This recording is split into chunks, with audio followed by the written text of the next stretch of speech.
Welcome to Buckets. My name is Matt Moore. I'm the senior NBA writer for the Action Network. Pleased to have you with us for Wednesday Workshop. This is where we break down Wednesday's slate. We do it almost immediately after the games. Lines come out on Tuesday night. I'm joined by Raheem Palmer, professional bettor, analyst extraordinaire. Raheem, what's good? Life is good. I can't complain. Coming off that 5-0 week in the NFL. Hopefully we can keep things rolling in the NBA. So we'll see what happens. Yeah, I grinded out a plus night last night for my fourth in a row. So I'm still trying to keep it going.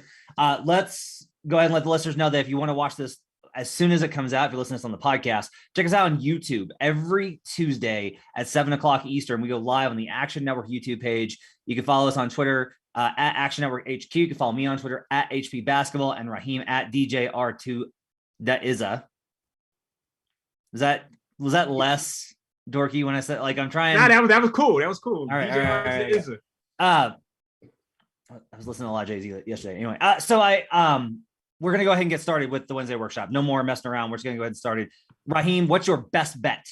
We're going to go under on the Denver Nuggets, New Orleans Pelicans. When you look at these two teams, they're not very fast-paced teams. Look, the Nuggets, they're 29th in pace. When you look at their offensive length and possessions, they're 27th. When you look at the Pelicans, they're 18th in pace. They're 22nd in offensive length and possession. Look, the Pelicans are 29th in half-court offense. They don't have a good defense, but neither of these teams really get out there and transition. When you look at the Pelicans specifically, they're 25th in three-point shooting. They're 29th in field goal percentage at the rim. They're almost bottom five in scoring at every percentage at every place at the rim. The Pelicans, the Nuggets score pretty well until you get to their bench units. So I think this total is just a little bit too high.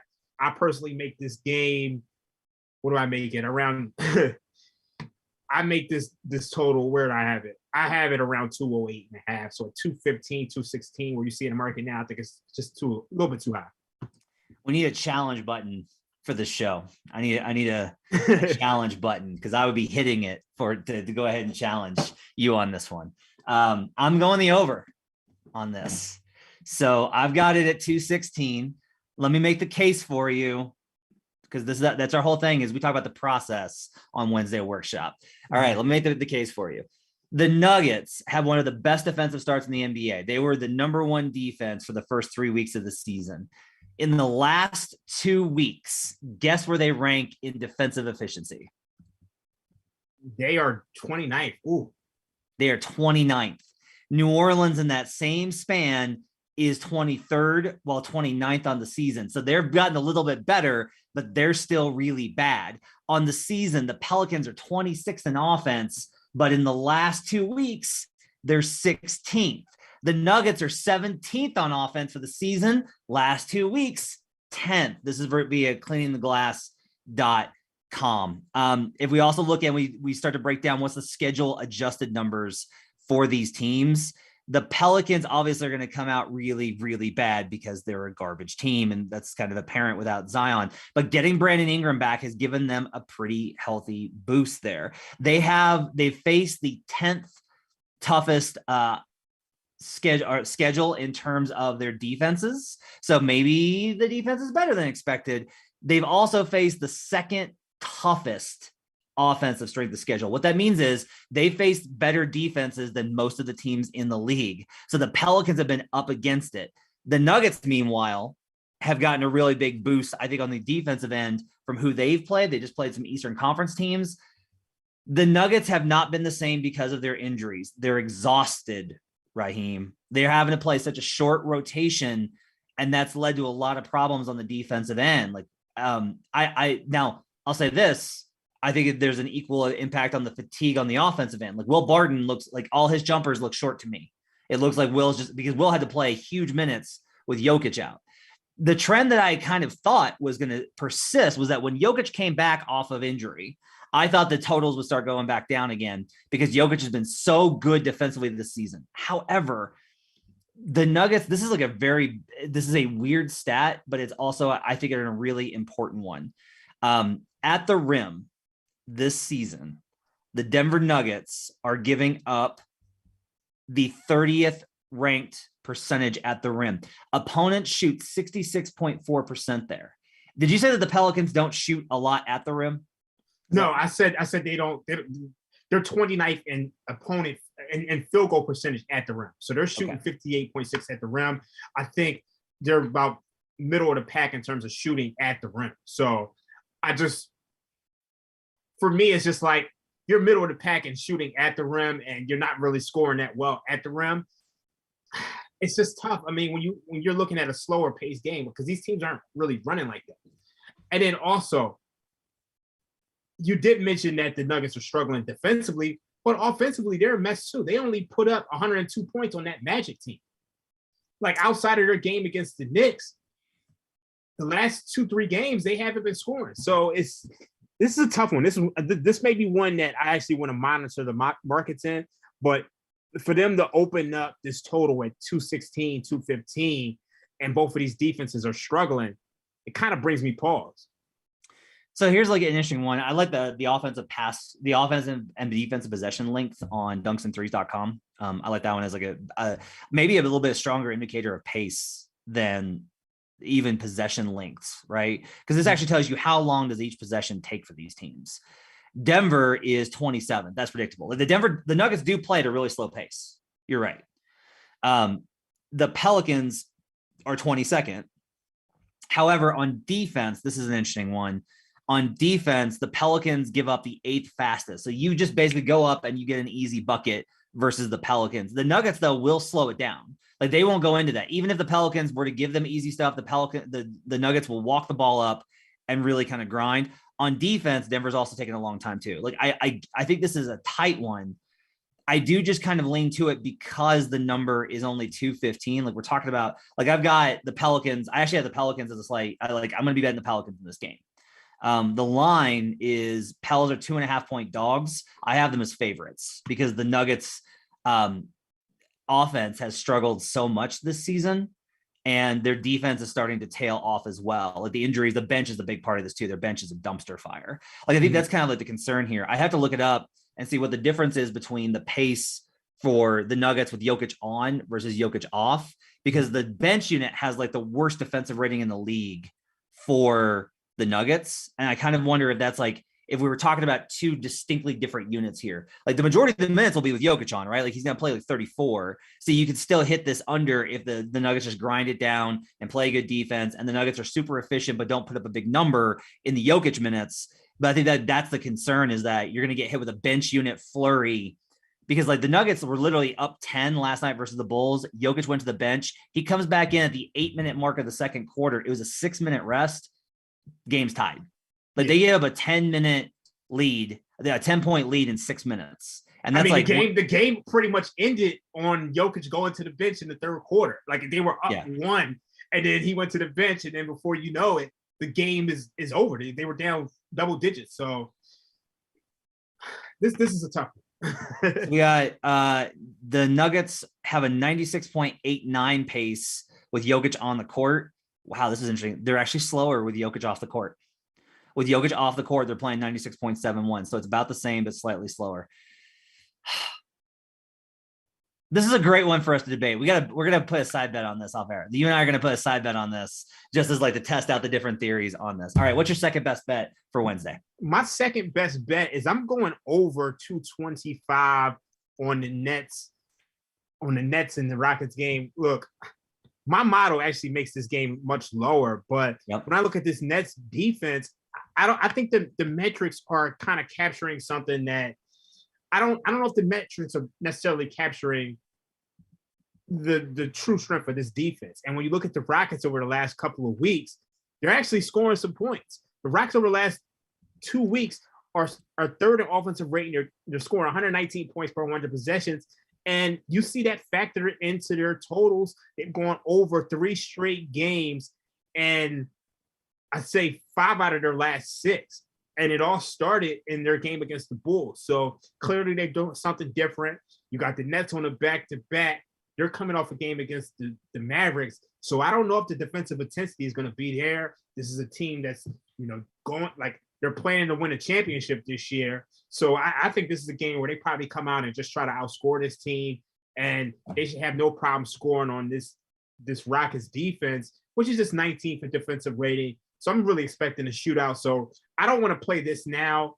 We don't know who's going to be in or out tomorrow, but I think I want to actually sit down and wait, see where this number goes. But I'm looking over. So make sure that KD and Harden are playing. Yes. Basically, and then go over. If they don't play, we expect we think the total will drop, right? Oh yeah, without a doubt. Is there value if they don't play? It was just taking the over because it's gonna be like Patty Mills and whoever, and like the Nets are just gonna run up and shoot threes. Yeah, that's exactly what I'm thinking. And I just don't see. Obviously, if you lose KD, you're probably losing one of your better defenders. You're losing a 7-footer who he could play center if they wanted him to. So I like the over. Obviously, I mean, James Harden can go out there and you put him, as long as you got shooters around him. Obviously, Joe Harris isn't playing. And team's going to have some efficient offense. So I like the over either way. So, I am fading my model, though. My model makes this game 219, but I just don't think the Nets defense is nearly as good as what the metrics say. As a reminder every week, Raheem's models and my model and Raheem's are very, very different. Mine's basically, I'm trying to project out how are the teams going to match up in the half court? How are they going to match up in transition? And then what's like the net result of that based off of how often those teams do there. So it's a little bit different. Raheem's is more stable. It's more tested on those kind of things. I also have the under though. I've got radically under because my model still loves the Nets defense. It's basically like my model indicates that like the Nets are a defensive juggernaut and are offensively limited. And that's not really who the Nets have been over the last couple of weeks. Now, the Nets are still 12th in defense over the last couple of weeks on cleaning the glass, but they're up to 8th in offense. Like they started to get their offense going at the same rate, and they're still getting enough stops. What I think is kind of interesting here, Houston's 3rd in offense the last 2 weeks. So do you remember, you caught on to this? You saw a quote online from one of the beat writers for the Hawks that said that Trae Young was like, we got to speed up the pace. Like we got to play faster. And so you hit some overs on the Hawks after that to success. This is a case where after Houston basically removed Daniel Tice and went to a small ball 5-out option, their offense has absolutely taken off. Now, some of that's also Jalen Green has been out and the rookies had a hard time running the team. They've had to play more veterans in order to balance out the backcourt along with KPJ. So they're making, I think their backcourt is just running offense better and getting easy looks. Christian Wood's been insane. So we got the Rockets, who I think are going to put up a big number, but the Rockets still defensively in this last 2 weeks are only 19th. So I agree with you. I think the biggest, maybe to simplify this, the reason you and I are both going to be on the under here, or the over rather, is that the early season numbers don't reflect who these teams are right now. And there's been like actual changes in the makeup of the Rockets, which will improve their offensive performance. I did see on Action Network HQ, our Twitter page, we had a post about the Nets, and they've actually really struggled recently as a favorite on the road. They have not done great in that spot. I will tell you, I'm going to be on the Rockets in this game against the spread as well. Like that's going to be a play for me. They haven't played well on the road. And this is a 6.5 point line on a back-to-back. I'm going to go ahead and bet it now. I like it fine if Harden and Durant play. If Harden and Durant do, like there's added value here if Harden and Durant do sit, right? If they rest one of them, this line's going to go all the way down to what, like 4.5, 3. Like if it's KD, this line moves to like 3.5. Oh yeah, without a doubt. I'm going to go ahead and take 2 possessions on Houston here. You got anything else on the Wednesday slate? I'm going to go with the Boston Celtics, and this is just a strict fade of this Clippers team. This number's not widely available, but Celtics are laying 2.5 against the Clippers. Same building. I really don't like this Clippers team at all. Really? Markieff Morris isn't playing. The offense is just completely dropped off a cliff. They're scoring just 107 points per 100 possessions. It's Marcus Morris. It's Marcus. I'm sorry. The other one plays in Miami and is also out. Yeah. Yeah. Oh my God. What's so funny? My mom is actually a twin.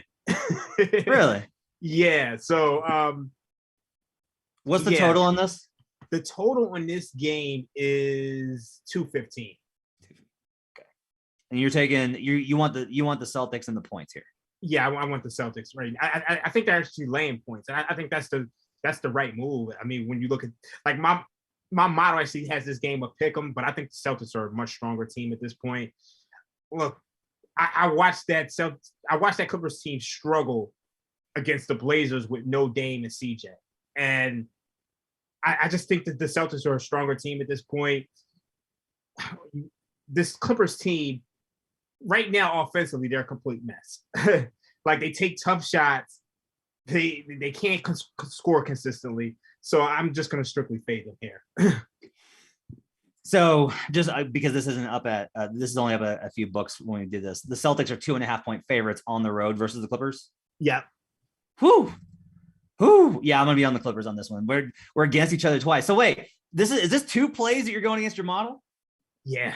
Ooh. I'm going. I mean, as of right now, that's where I'm leaning. You do towards. it. I know you do it from now every now and then, but that is I mean, that's interesting. Here, I guess here's the thing. You could look at that Clippers team and say, okay, they struggled with the Blazers without Dame and CJ. That's a letdown spot, I think, when there's that. Like, you look across the court and you're like, no Dame, no CJ. We got this. Come on now. And then Yusuf Nurkic has a career night and then gives up the flagrant foul that allows the Clippers to basically cover that game. But even before that, I mean, they got blown out twice by Sacramento.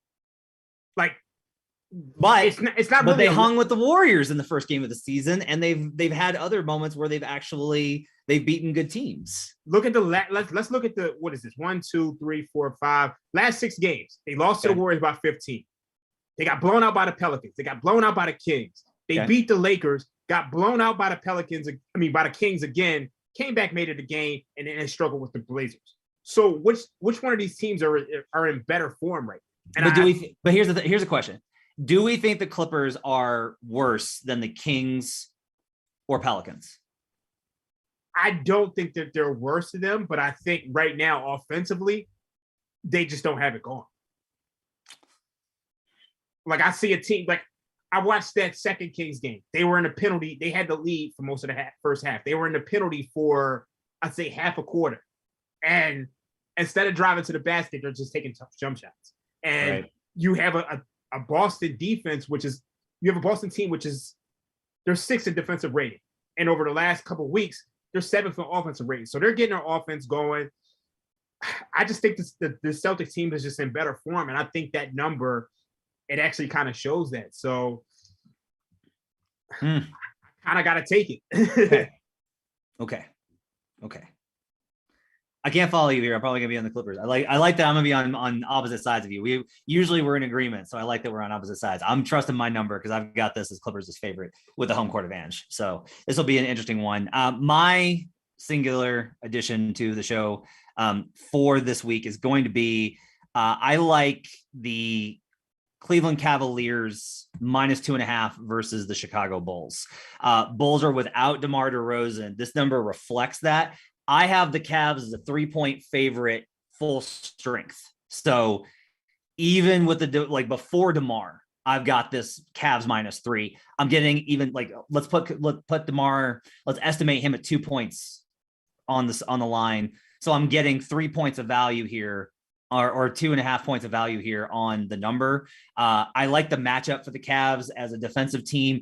They have been extremely patient in terms of how they approach things offensively. I think that that's going to be a big stat or a big key in this, is that the Bulls like to get you rushed and get you uncomfortable. The Cavs have been remarkably patient. They've been really good on that end.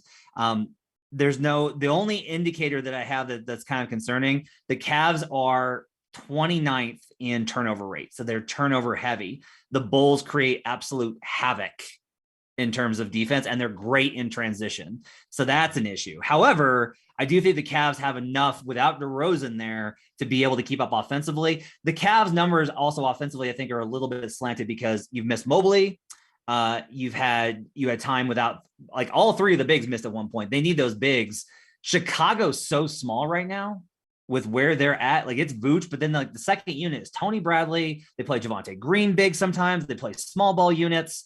I like what the Cavs are going to be able to do on both ends of the floor. I think especially, I'll be looking for the under in the spot, because I do think that the Cavs match up really well with the Bulls on the defensive end. I have this model under as well by about 5 points. It's a low total anyway. So I'm going to be on the under, and I'm going to take the Cavs -3 at home versus Chicago without DeRozan. What do you think?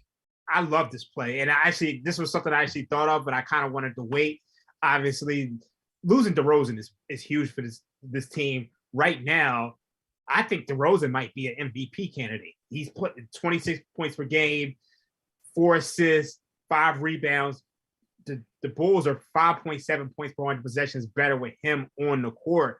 And then you also look at the fact that Alex Caruso actually might not be playing. He's doubtful for tomorrow's game. Yeah, he's banged up. Javonte Green is out. Kobe White is out. Obviously, Patrick Williams is out for the season. So this is a real shorthanded Bulls team. And as you mentioned in your piece on the Action Network, the Cleveland Cavaliers they're a team that you want to buy in on. I think they're a playoff team. I think as we spoke on the Action podcast the other night, on the Buckets podcast the other night, Cleveland's actually in my top 10 teams as far as power rating. Like, this is probably the best non-LeBron Cavs team since Terrell Brandon was out there with Dan Marley. So I like this play a lot. I agree with you on under. My model makes this game 205. I wanted to wait on it. That's why I didn't give it out, but I really like this play. It's going to be a really interesting game from the perspective of the Cavs are top 10 in transition defense. The Bulls are the number 1 team in transition offense. So a lot of it's going to be, if the Cavs turn the ball over and they don't get back, then that's the only way the Bulls, I think, can hang in this, because I do have them as the Cavs is about 1.5 better in the half court in this game. So it'll be an interesting matchup. I'll go ahead and take that. That's going to wrap it up for the Wednesday edition of Buckets. Make sure to download Buckets, subscribe wherever you listen to podcasts. Check us out every Tuesday at 7 Eastern on YouTube for the live show of this podcast. Check out the Action Network app. The award-winning app helps track your bets. You'll be able to find all these plays from Raheem and I in the Action Network app. Until then, we'll see you again on Friday for our Friday happy hour on Buckets. Hope you guys have a great week. Let's get buckets.